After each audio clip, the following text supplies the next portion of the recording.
வணக்கம் சினிமா ரசிகர்களே. இன்னைக்கு நம்ம சினிமா டைம் மிஷின்ல ஏறி 70 வருஷத்துக்கு முன்னால போக போறோம். அதாவது 1955 வருஷம்.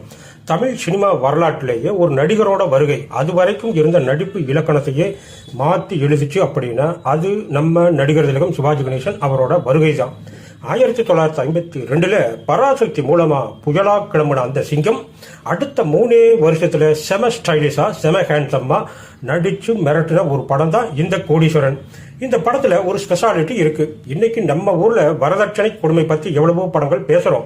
ஆனா 1950லேயே ஒரு நையாண்டி கலந்த சமூக சீர்திருத்த கருத்தோட இந்த படம் வந்திருக்கு. அதுவும் மராத்தியில ஒரு புகழ்பெற்ற நாடகத்தை தழுவி அதை தமிழுக்கு ஏத்த மாதிரி தஞ்சை ராமையா தாஸ் வசனத்துல செதுக்கி இருப்பாங்க. இந்த படத்துல நீங்க கவனிக்க வேண்டிய முக்கியமான 3 விஷயங்கள். சிவாஜியோட மாடர்ன் லுக். வழக்கமா பக்தி படங்களையோ இல்ல வரலாற்று படங்களையோ வர்ற சிவாஜி சாரை விட இதுல ஒரு சூப்பர் கூல் டாக்டரா தொப்பி போட்டுக்கிட்டு ஸ்டைலா ட்ரெஸ் மாட்டிக்கிட்டு அவர் வர்ற ஸ்டைலே தனி. ஒரு பக்கம் தங்கமான நடிப்புக்கு சொந்தக்காரர் தங்கவேலு, இன்னொரு பக்கம் மிரட்டலான வில்லத்தனமும் காமெடியும் கலந்த வீணை எஸ் பாலச்சந்தர். இவங்க 2 பேருக்கும் நடுவுல நம்ம சிவாஜி சார் பண்ற அந்த நடிப்பு வேட்டை இருக்கே அதுதான் இந்த படத்தோட உயிர்.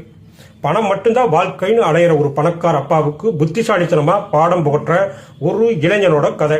பணம் இருந்தா மட்டும் கோடீஸ்வரன் இல்ல, மனசு இருந்தாதான் கோடீஸ்வரன் அப்படிங்கிற ஒரு ஆழமான கருத்தை சொல்ல வந்த இந்த திரைப்படத்தை பத்தி அந்த காலத்துல இந்த படம் பண்ணின மேஜிக் என்னான்னு இன்னைக்கு விரிவா நாம பார்க்க போறோம்.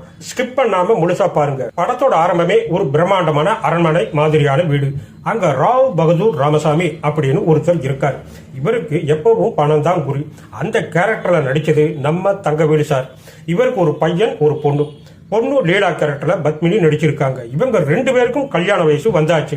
தங்கவேலுவோட பையன் பட்டணத்துல படிச்சுட்டு மெடல் வாங்கிட்டு வரப்போறான்னு தெரிஞ்ச உடனே ஊர்ல இருக்கிறவங்க எல்லாம் தன்னோட பொண்ணுகளை அவருக்கு கல்யாணம் பண்ணி வைக்க போட்டு போடுறாங்க.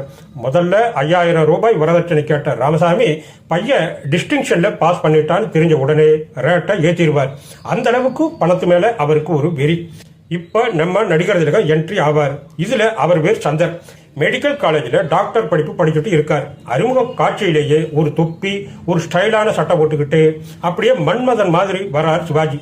இவரும் ராமசாமியோட பையனும் க்ளோஸ் ஃப்ரெண்டுங்க. சந்திரோட தங்கச்சி கமலா அவங்கள பெண் பார்க்க ஒரு டாக்டர் வர்றாரு.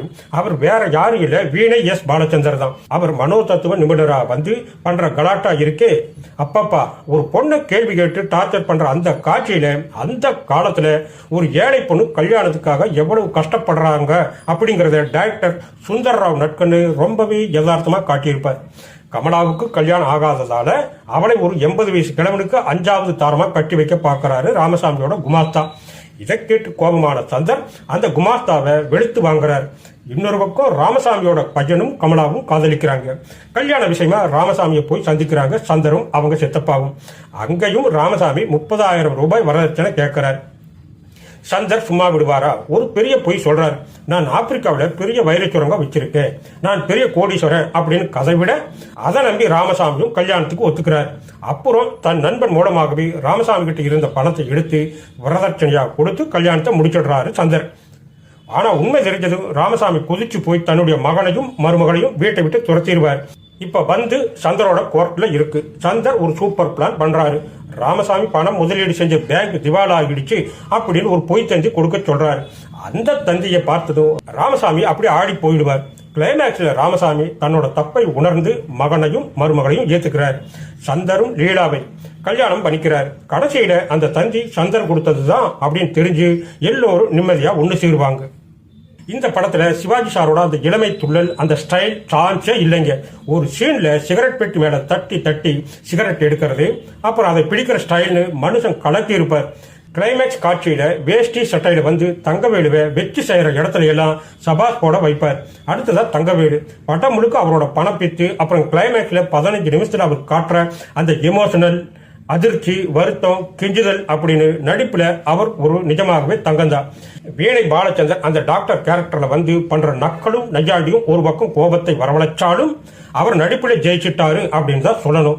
பத்மினிக்கு இதுல வாய்ப்பு குறைவு அப்படின்னாலும் அந்த பெண் பார்க்குற சீன்ல அவங்க கொடுக்குற கவுண்டர் செமட்டாப்பா இருக்கும்.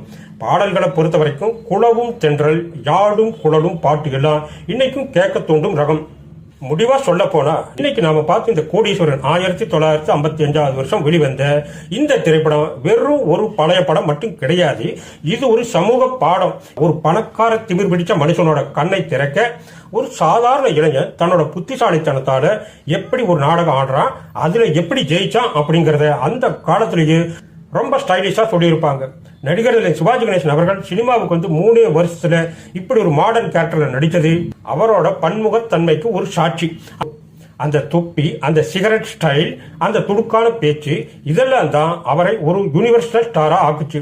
அதே மாதிரி தங்கவேல் சார் நடித்த அந்த ராவ் பகதூர் ராமசாமி கேரக்டர் இன்னைக்கு இருக்கிற எத்தனையோ கஞ்சத்தனமான வில்லன் கேரக்டர்களுக்கு ஒரு முன்னோடி.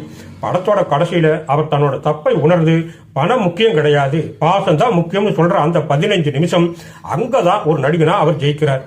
பணம் இருந்தா மட்டும் ஒருத்தன் கோடீஸ்வரன் ஆகிட முடியாது. மத்தவங்களோட கஷ்டத்தை புரிஞ்சுக்கிட்டு எல்லோரையும் அரவணைச்சு போற ஒரு நல்ல மனசு யார்கிட்ட இருக்கோ அவன்தான் உண்மையாகவே ஒரு கோடீஸ்வரன். இந்த தத்துவத்தை தான் 70 வருஷத்துக்கு முன்னாலேயே இந்த படம் நமக்கு அழகா சொல்லிட்டு போயிருக்கு.